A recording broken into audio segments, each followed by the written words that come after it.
Bom, pessoal, continuando mais uma vez na aula de código genético, vamos avançar um pouquinho aqui. A gente viu até agora há pouco como usar a tabela do código genético para fazer a tradução, né? E a gente viu o que vocês precisam decorar naquilo ali: o nome dos aminoácidos e 4 códons apenas da tabela dos 64 códons do código genético. Você tem que decorar 4: o start e os 3 stop.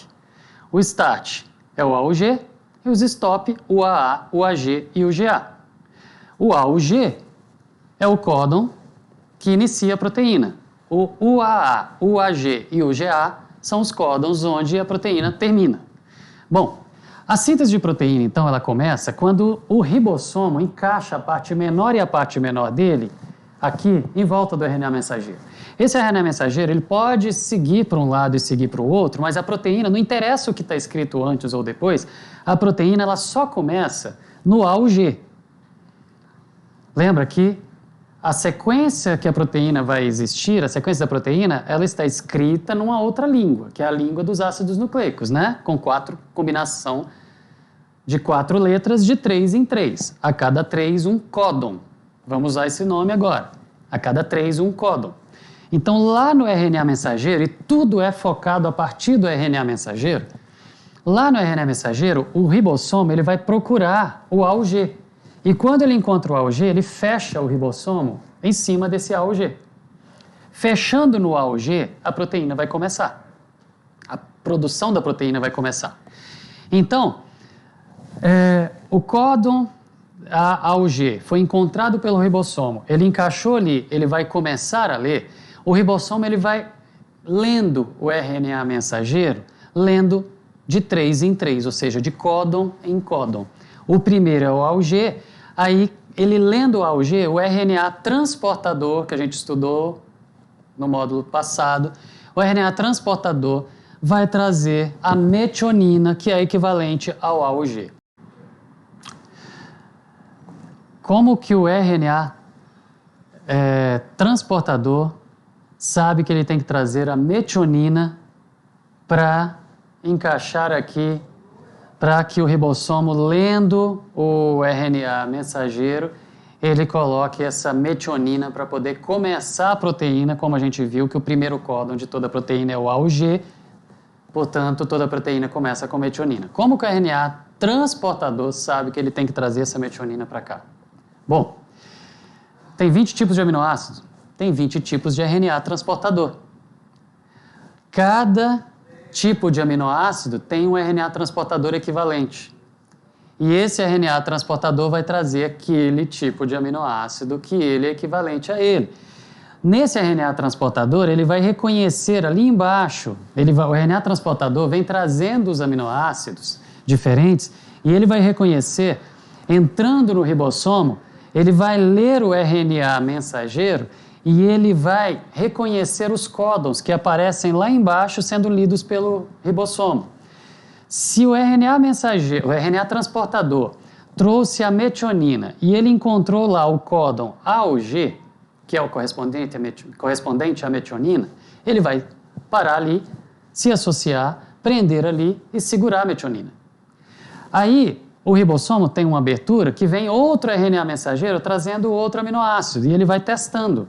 Quando ele encontra ali o códon correspondente ao aminoácido dele, aí ele para do lado e ele entende que do lado da metionina tem que ter a fenilalanina. Então, o RNA transportador que está trazendo a fenilalanina, ele vai reconhecer o segundo códon, entender que é o códon correspondente à fenilalanina, ele vai parar aqui e aí os dois aminoácidos vão se fundir, vão ser fundidos, vão se unir. E aí a síntese proteica continua.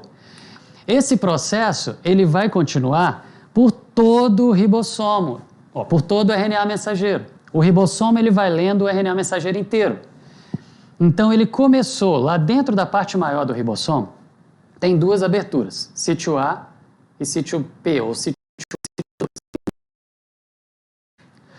Quando ele se encaixa em cima do primeiro códon, que é o A ou G da metionina, o ribossomo encaixou ali, um dos sítios está apontando, a parte superior maior do ribossomo está apontando para aquele primeiro códon.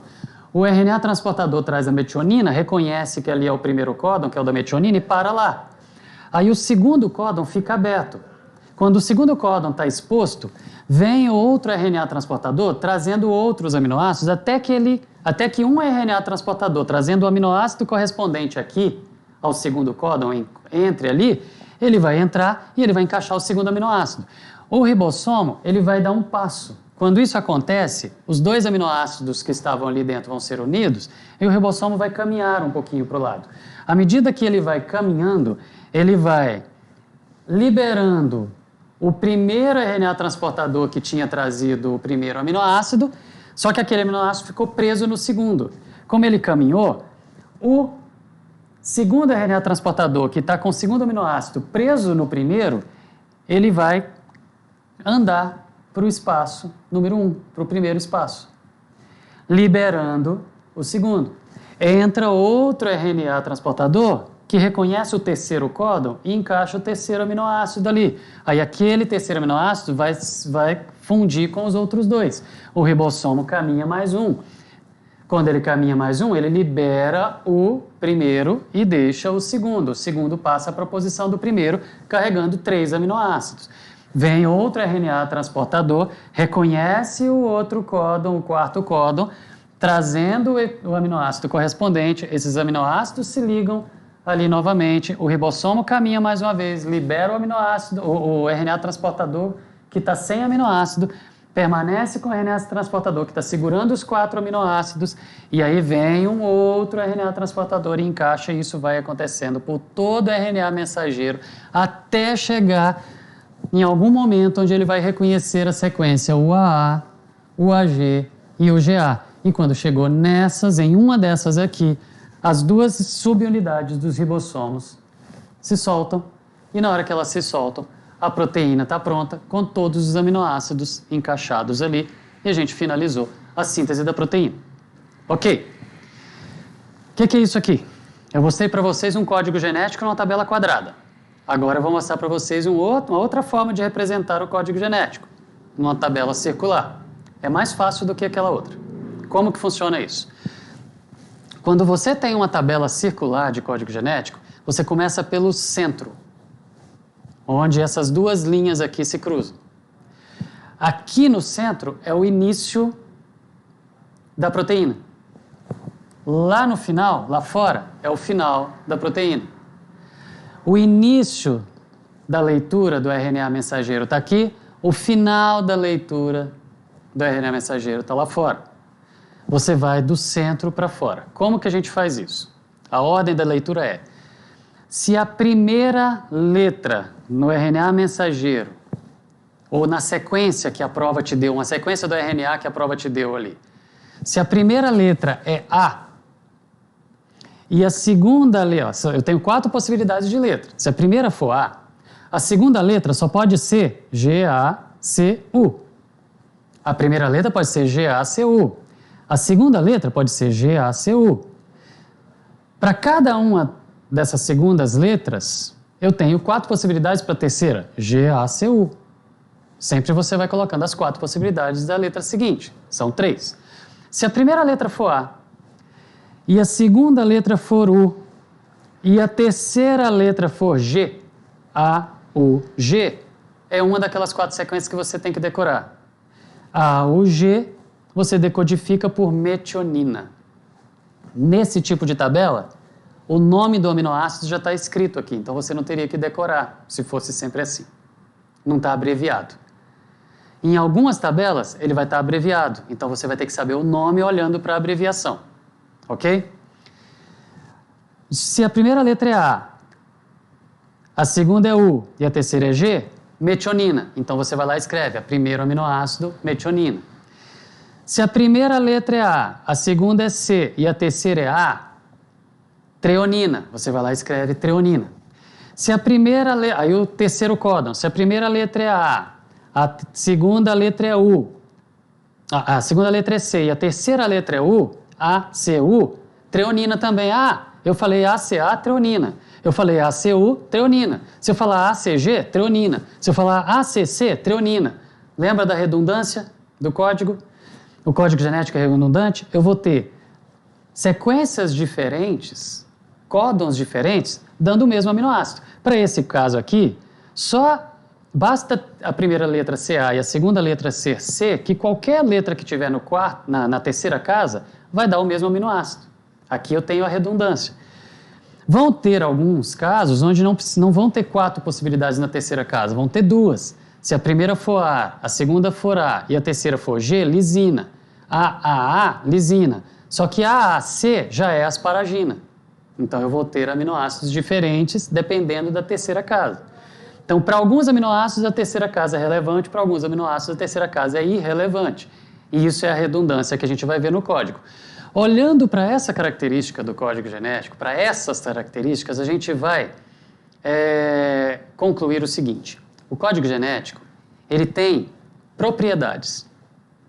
E 2 das propriedades dele são degeneração, e elas são muito destacadas, essas propriedades, e muito exploradas, por isso a gente vai falar aqui, degeneração e universalidade.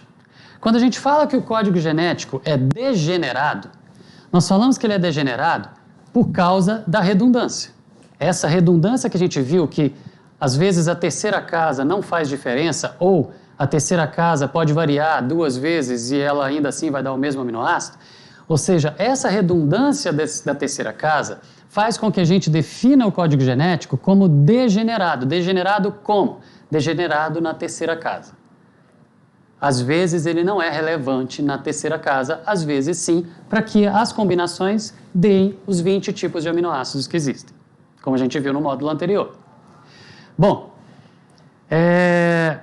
uma outra maneira de expressar o código genético, a gente já viu aquele quadrado, a gente já viu esse daqui. Uma outra maneira que podem colocar no vestibular para vocês é assim, colocar só algumas informações, alguns códons e qual aminoácido é correspondente para aqueles códons. Aquilo pode estar numa linha, pode estar em colunas, do jeito que o autor da questão quiser fazer. Ele vai te dar o códon e ele vai te dar qual aminoácido, a abreviação do aminoácido ou o nome do aminoácido que é correspondente àquilo. E pedir para você decodificar, ele coloca uma sequência inteira e pede para você usar essa tabela para decodificar, gerando a sequência da proteína. Ok? Bom, uma outra propriedade do código genético, além de ser degenerado na terceira casa por causa da redundância, é que ele é universal. O código genético, além de ser degenerado, ele é universal. O que significa isso? Aqui eu tenho uma outra tabela de código genético, circular como aquela outra, que você vai começar do meio para fora, montando a sequência das letras. Aqui, nesse caso, essa tabela ela não está te dando o nome do aminoácido, ela está te dando a abreviação. Então, aí você teria que saber o nome de cor para você saber de que aminoácido estava falando, né? Mas aqui a interpretação, o uso da tabela é a mesma nesse caso aqui. Quando a gente fala que o código genético é universal além de degenerado, ele é universal porque ele serve para qualquer ser vivo. Para você ou para um ameba, o código genético é o mesmo. Para você ou para um ameba, você pega essa mesma tabela e usa para decodificar. Para você, para uma árvore, para um protozoário, para o que você quiser. O código genético ele é universal porque a vida está estruturada desse jeito, igual para todo mundo. Onde sequências de nucleotídeos estão equivalentes a sequências de aminoácidos e as coisas funcionam dessa maneira, como a gente viu no dogma central da genética molecular. DNA produzindo RNA, produzindo proteína, através da decodificação de 2 vocabulários moleculares diferentes, um com 4 letras para chegar em outro com 20 letras, decodificados por esse código, e este código ele é degenerado na terceira casa, de forma que em algumas situações a terceira casa é irrelevante, tem redundância, e ele é universal, porque ele se aplica a você ou a qualquer outro ser vivo desse planeta. A gente já falou em outras aulas que a biologia é a ciência das exceções, tem exceções para tudo, ok? Estou falando que o código genético é degenerado na terceira casa, estou falando que o código genético é universal. Existe exceção para a universalidade. DNA mitocondrial. O código AUA, a sequência AUA lá no código genético, ele vai codificar a isoleucina, o aminoácido isoleucina. no código universal. Só que ele lá nas mitocôndrias, ele vai codificar a metionina. Então existem algumas diferenças? Sim, levedura a gente tem diferença também, mas poucas coisas, são exceções à regra. No geral, para você resolver suas provas, você vai pegar esse código e você vai decodificar para qualquer organismo. Ok? Então, em breve a gente continua esse assunto. Até mais.